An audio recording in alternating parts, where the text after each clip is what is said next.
Assalamualaikum warahmatullahi wabarakatuh. Bismillahirrahmanirrahim. Alhamdulillahi rabbil alamin. Wassalatu wassalamu ala sayyidina Muhammadin wa ala alihi wa sahbihi ajmain, amma ba'du. Qala ta'ala fi kitabihil azim. A'udzu billahi minasy syaithanir rajim. Bismillahirrahmanirrahim. Inna lil muttaqina inda rabbihim jannatin na'im. Afanaj'alul muslimina kal mujrimin. Ma lakum kaifa tahkumun. Am lakum kitabun fihi tadrusun. Inna lakum fihi lama takhayyarun. Am lakum aymanun alayna balighatun ila yaumil qiyamah. Inna lakum lama tahkumun.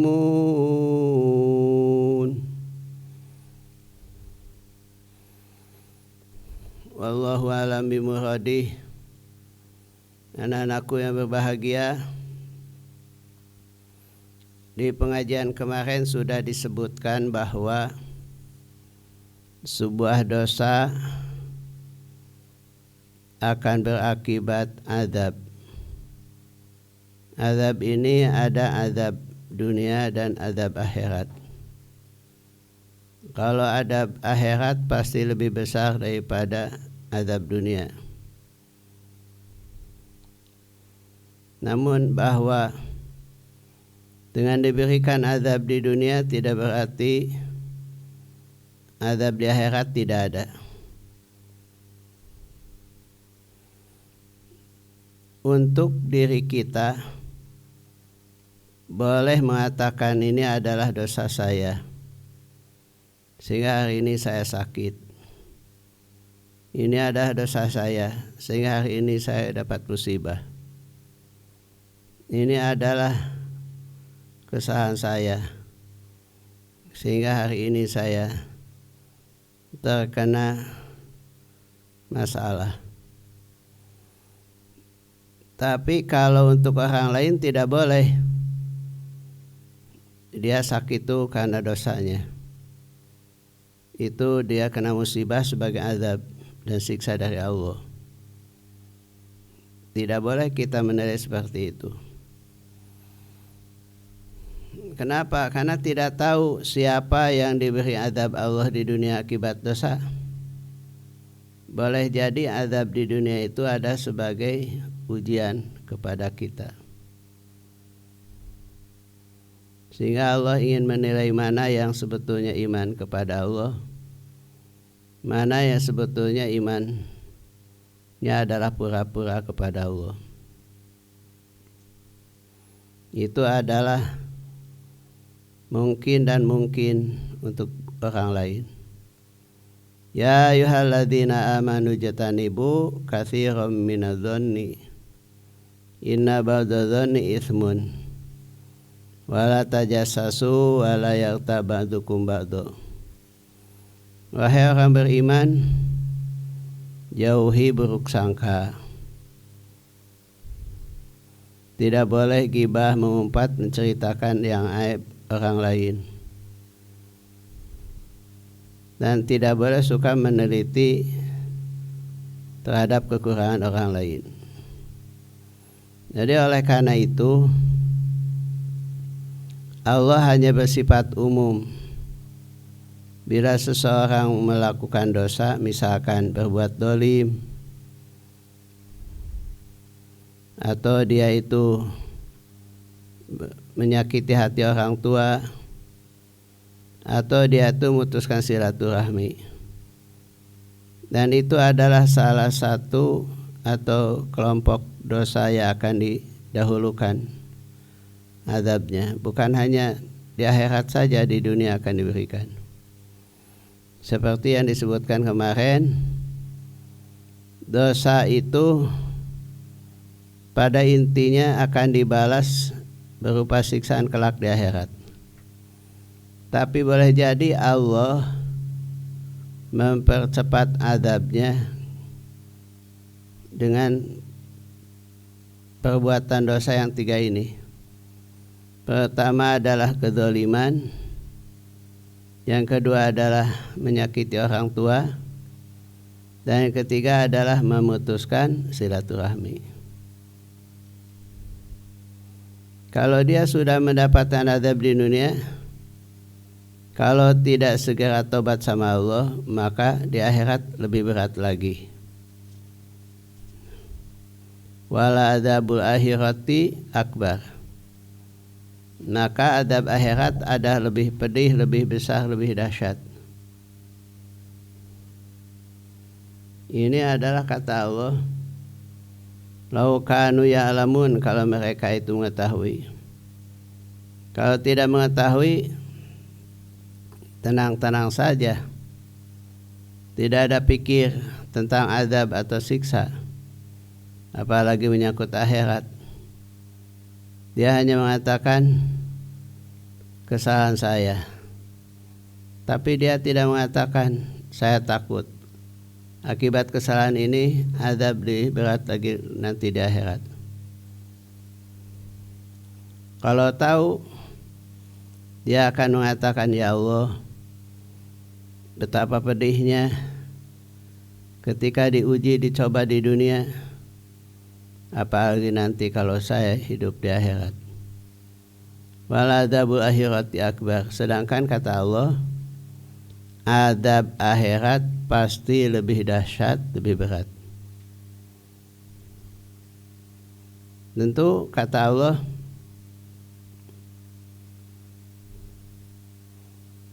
wa man taba wa amila sholihan fa innahu yatubu ilallahi mataba.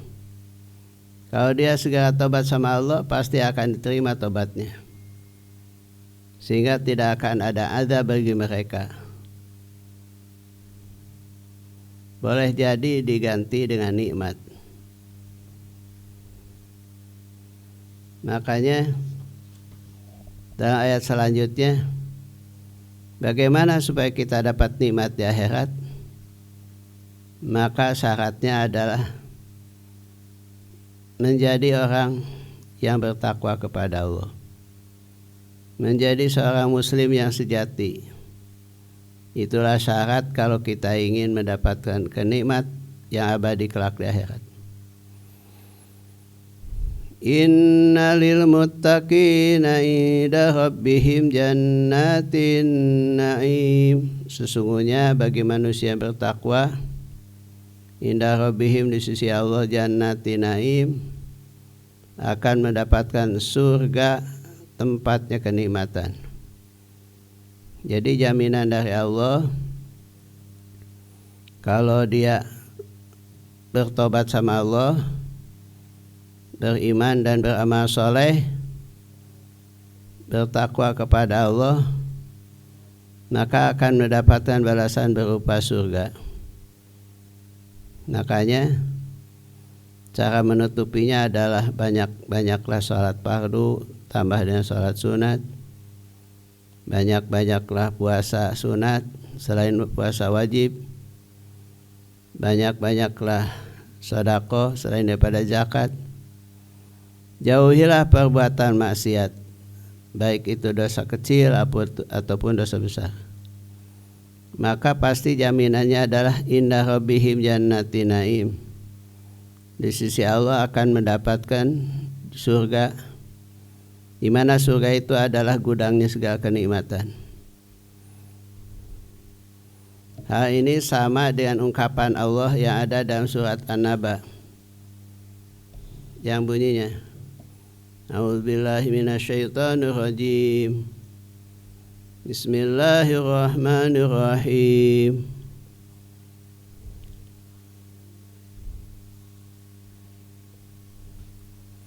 Inna lil muttaqina mafazan hada'iqa wa a'naba wa kawa'iba atraba wa kasan dihaqa la yasma'una fiha lagwan wala kidzaba jazaa'an min rabbika ta'an hisaba Rabbis samawati wal ardi wa ma bainahuma ar-rahmani la yamlikuna minhu khitaba.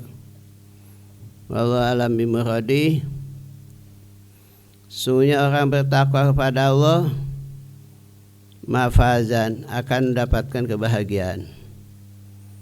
Hadaiko dan kebun-kebun serta pohon-pohonan berupa pohon anggur. Wa kawaiba atraba dan bahkan dapat gadis-gadis montok yang sebaya. Walah, Masya Allah, gadis-gadis montok yang sebaya. Wa kasan dihaqo dan gelas dengan penuh airnya. La yasma'una fiha lagwa wala kidzaba. Di surga itu sudah tidak ada lagi kata-kata yang kotor. Tidak ada lagi kata-kata dusta. Jazaa'an min rabbika, ini adalah balasan dari Allah atau anhisaba, pemberian yang sangat banyak. Allah itu mana? Rabbis samawat wal ardh, sebagai pencipta dan pemelihara bumi langit. Wa ma bainahuma, dan yang ada di antara langit bumi, yaitu Ar-Rahman, Gusti Allah yang Maha Pengasih. La yamlikuna minhu khitaba, yang mana hari itu mereka tidak lagi bisa bercakap-cakap.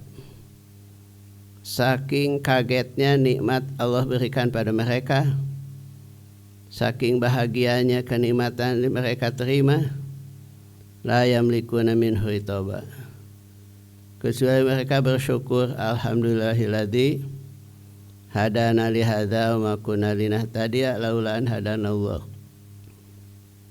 Segala puji bagi Allah yang telah memberikan hidayah pada kami. Kalaulah Allah tidak memberikan hidayah pada kami, pasti tidak ada yang mampu memberikan hidayah yang lainnya kepada kami. Ucapan alhamdulillah yang diucapkan oleh ahli surga itulah alhamdulillahilladzi hadana li hadza wa ma kunna linahtadiya laula an hadanallah. Saking nikmatnya rasa syukur alhamdulillah, maka mereka mengucapkan alhamdulillah. Wa akhiru da'wana alhamdulillah. Akhir dari segala doa kami adalah alhamdulillah.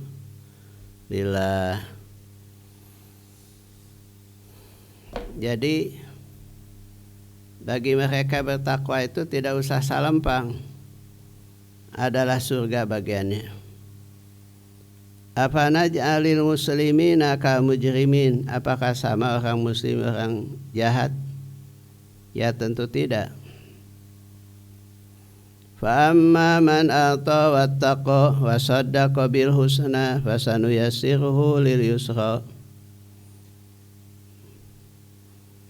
Kalau orang mau sedekah, bertakwa kepada Allah serta yakin dengan akhirat, pasti akan dimudahkan menuju surga. Nah, ini orang muslim.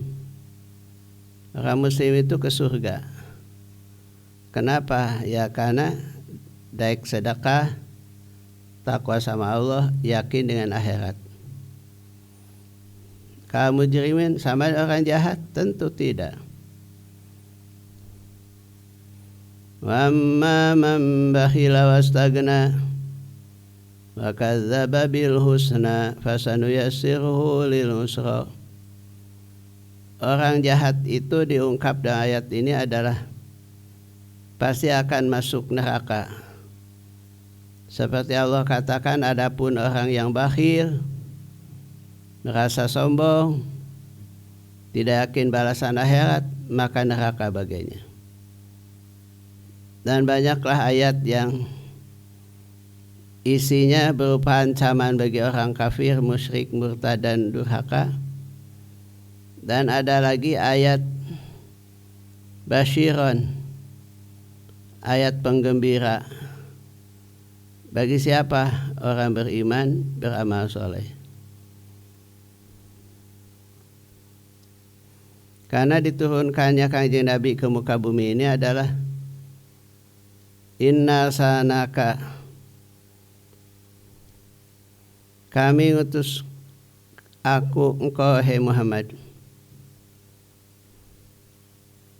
yaitu basyiron wa nadhiron, menyampaikan kabar gembira dan kabar penderitaan.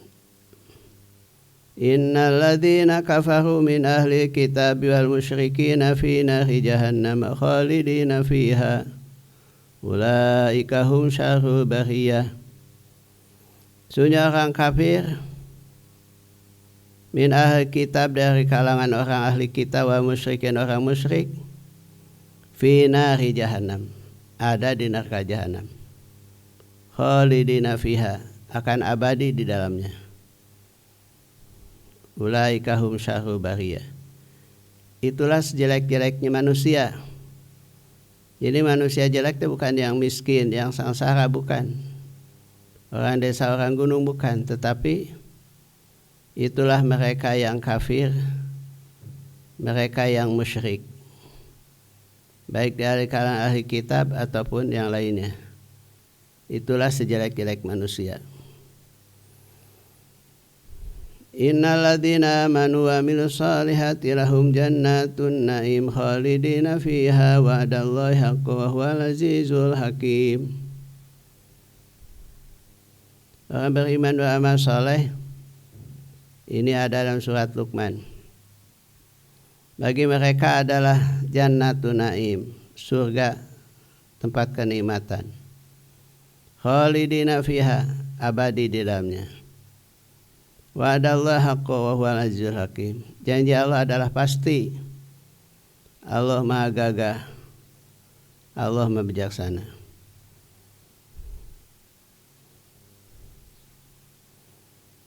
Oleh karena itu tidak sama orang iman dan orang kafir. Orang muslim, orang jahat tidak sama. Malakum kaifa tahkumun, apa yang bagi kamu, sehingga bagaimana kamu akan bisa menghukuminya. Jadi artinya, bagaimana bisa kita menentukan dan memastikan tentang nasib yang taat pada Allah dan maksiat kepadanya? Allah mengatakan tentu tidak sama. Apa ukurannya tidak sama? Ya pasti tidak sama antara madu dengan racun, tidak sama antara manis dengan pahit, tentu tidak sama antara tawar dengan manis. Demikian pula orang muslim dengan orang kafir, tentu tidak sama. Oleh karena itu, dari mana kita bisa menentukan pasti bahagia, pasti menderita? Kalau kita ketentuan ini dipastikan dari Al-Quran. Al-Quran yang menentukan kamu bahagia, kamu celaka, kamu surga, kamu neraka. Karena surga bukan milik kita, milik Allah. Yang akan memasukkan kriteria calon ahli surga juga bukan kita, tapi Allah. Demikian pula neraka punya Allah. Yang menentukan kriteria ahli neraka juga Allah. Siapa orangnya? Allah yang menentukan, bukan kita. Makanya Allah berkata pada kita, Am lakum kitabun fihi tadrusun. Apakah bagi kamu ada kitab yang dimana kitab itu kamu pelajari isinya? Ini pertanyaan pada kita, khusus kepada umat Islam. Apakah kamu punya Quran apa tidak? Sebagai pegangan buat kita, dzalika kitabu la raiba fih, yang di dalamnya tidak ragu, itu adalah pasti benar sebagai firman Allah, sebagai wahyu Allah. Makanya Allah berfirman dalam ayat lain, Ya Yuhannas qad ja'atkum mau'izatun min rabbikum wa syifaa'un lima fis sudur wa huda wa rahmatul lil mu'minin. Wahai segenap manusia, sudah datang pada kalian Al-Quran, di mana Al-Quran itu adalah mau'izah sebagai nasihat, wa syifaa'un lima fis sudur, jadi obat untuk penyakit dalam hati, wa rahmatun, jadi rahmat, bentuk kasih sayang Allah pada kita. Allah turunkan Al-Quran biar kita tidak menderita hidupnya, dan sebagai petunjuk biar kita bisa menentukan mana baik, mana jelek, mana lurus, mana bengkok, mana ahlul jannah, mana ahlun nar, mana ahli surga dan mana ahli neraka. Kita bisa membedakannya. Jadi baik kita adalah Al-Quran pedomannya. Ada 4 paling sedikit kewajiban kita terhadap Al-Quran yang ada kaitan dengan anak-anakku semua. Pertama, ada kewajiban kita mempelajari cara membaca Quran. Jadi semua umat Islam wajib bisa membaca Al-Quran. Al-Quran itu tidak bisa otodidak, harus belajar dan berguru.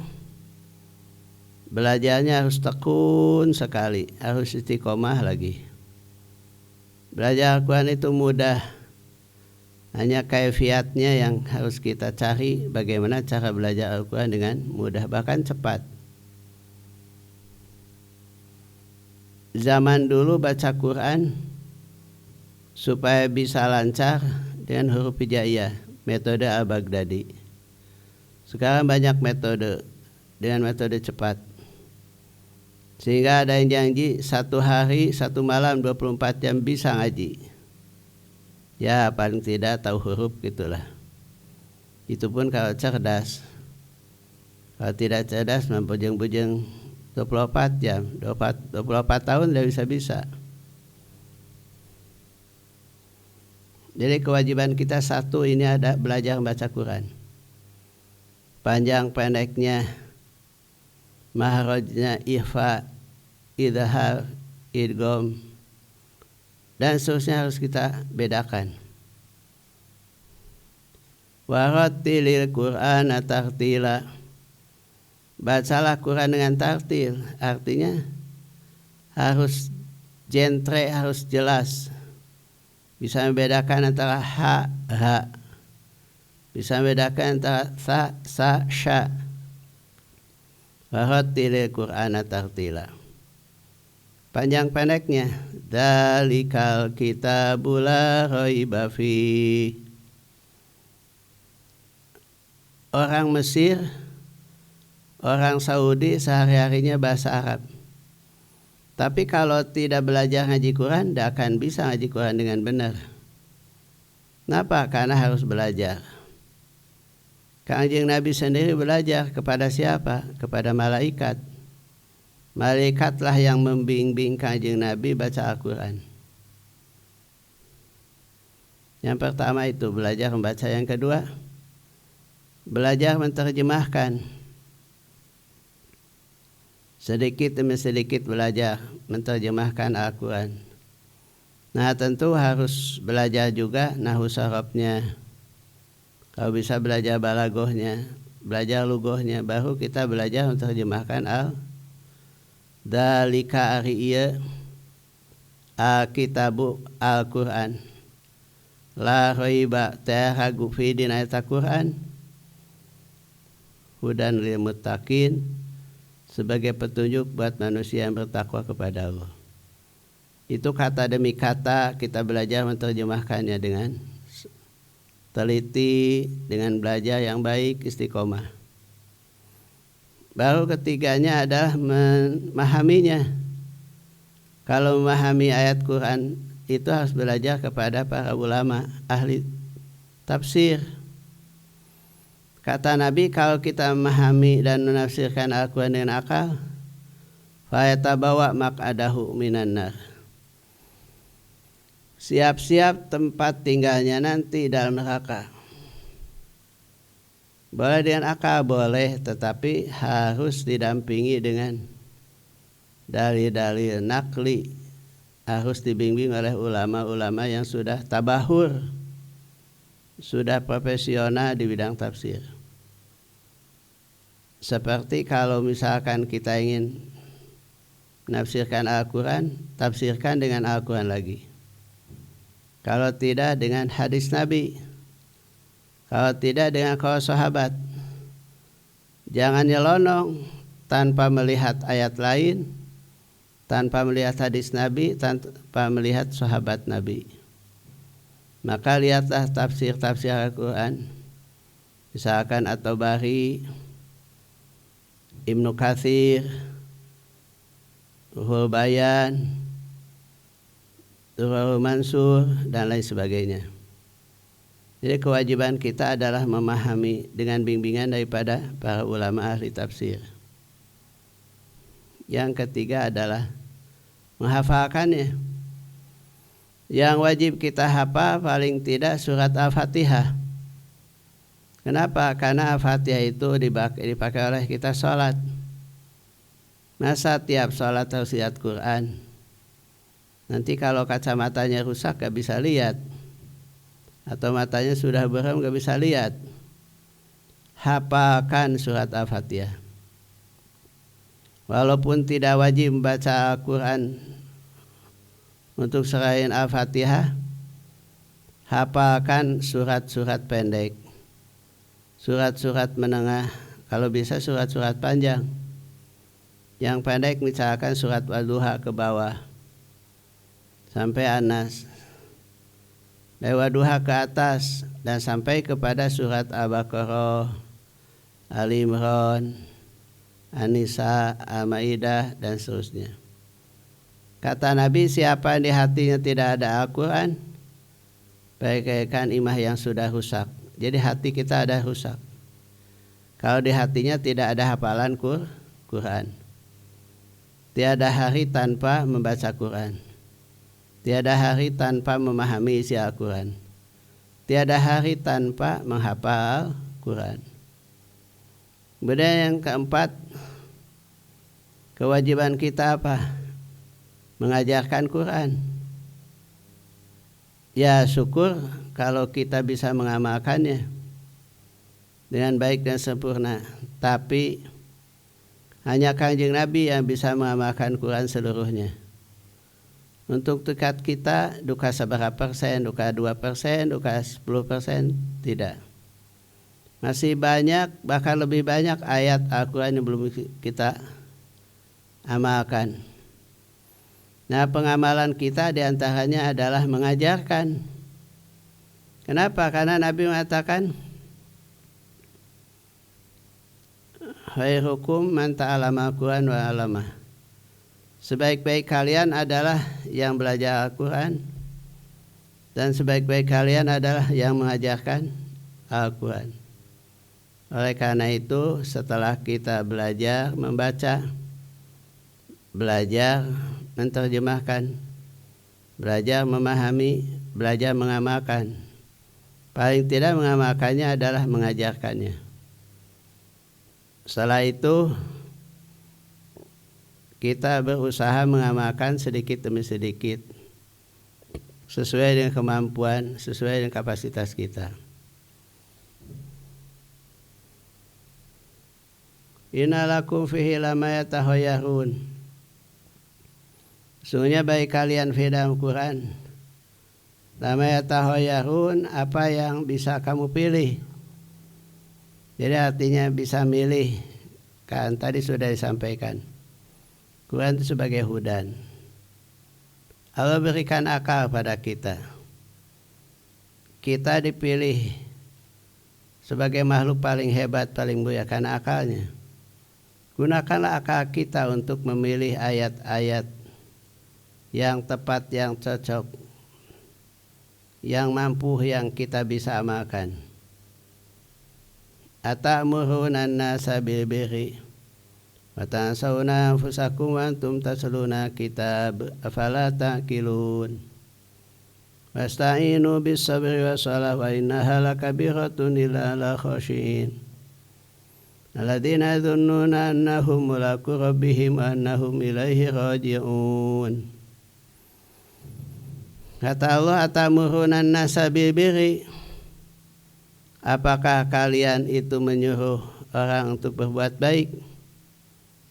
Wa tansawna anfusakum, sedangkan kalian melupakan diri kalian, artinya tidak mengamalkannya. Kanu sejenitah dirina teu ngamalkeun. Wa antum tatluna kitab, sedangkan kalian itu membaca kitab, mempelajari kitab, mendalami kitab. Afala taqilun, apakah kamu tidak berakal? Jadi kalau kita ingin disebut orang berakal, amalkan apa yang kita ajarkan. Ajarkan apa yang kita ketahui. Mudah-mudahan dengan cara inilah ibadah kita yang bisa jadi berkah di hadapan Allah kelak. Wasta'inu bis sabri wassalah wa innaha lakabiratun illa lal khashiin. Minta tolonglah kamu kepada Allah bis sabri dengan sabar, wassalah dengan salat, wa innaha lakabiratun illa lal khashiin. Sesungguhnya salat itu berat kecuali bagi yang khusyuk. Yang khusyuk itu yang bagaimana? Alladzina yadhunnuna annahum mulaqu rabbihim wa annahum ilaihi raji'un. Yakin bahwa dirinya akan mati. Mulaqu rabbihim, dia akan berjumpa dengan Allah. Wa annahum ilaihi raji'un, dan dia kembali nanti kepada Gusti Allah Subhanahu wa taala. Nah, inilah yang kita dapat dari Al-Quran. Oleh karena itu, bacalah Al-Quran, pelajari Al-Quran. Kan ada yang nyebutkan obat hati, kan ada 5 semuanya gitu. Yang satu adalah baca Quran dan maknanya. Yang kedua adalah mau bangun di waktu malam. 3, banyak zikir. Keempat, gaul dengan ulama, paling tidak orang soleh. Kelima adalah banyak puasa, itu obat hati. Nah, yang pertama adalah baca Quran dan maknanya.